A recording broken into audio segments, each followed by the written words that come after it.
जय हिंद फ्रेंड्स।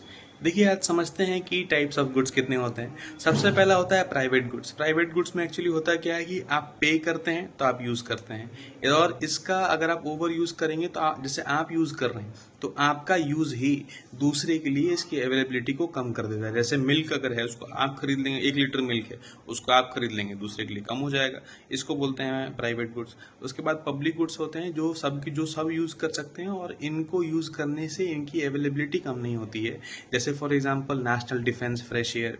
इसके बाद हम बात करते हैं कॉमन रिसोर्सेज की। ये वो रिसोर्सेज होते हैं जो सबके लिए अवेलेबल हैं, पर इनको यूज़ करने से इनकी अवेलेबिलिटी कम हो जाती है अगर ओवर यूज़ करेंगे, जैसे कि फ्रेश वाटर, फिश, है ना। इसके बाद आते हैं हम क्लब गुड्स पे। ये वो गुड्स होते हैं जो सबके लिए अवेलेबल नहीं है, इनका एक्सेस रेस्ट्रिक्टेड है, लेकिन एक समय पे साइमल्टेनियसली कई सारे लोग इसको यूज़ कर सकते हैं, जैसे कि टीवी सिनेमास, ठीक है, टीवी के केबल्स होते हैं, ओटीटी प्लेटफॉर्म्स होते हैं, ठीक है, ये हो गया।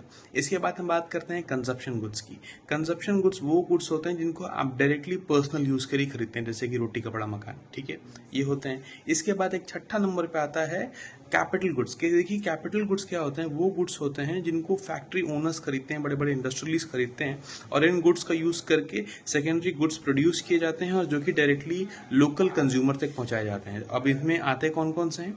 इनमें आते हैं बड़ी बड़ी बिल्डिंग्स, बड़े बड़े ऑफिस फैक्ट्रीज, बड़े बड़े मशीनरीज, ये सारी चीज़ें आती हैं कैपिटल गुड्स में, क्योंकि इनमें कैपिटल लगा के इन गुड्स को पहले खरीदा जाता है और इनसे दूसरा प्रोडक्ट बना के आपको बेचा जाता है, ठीक है। तो ये 5-6 प्रकार के हम गुड्स पढ़ते हैं, ठीक है। जय हिंद।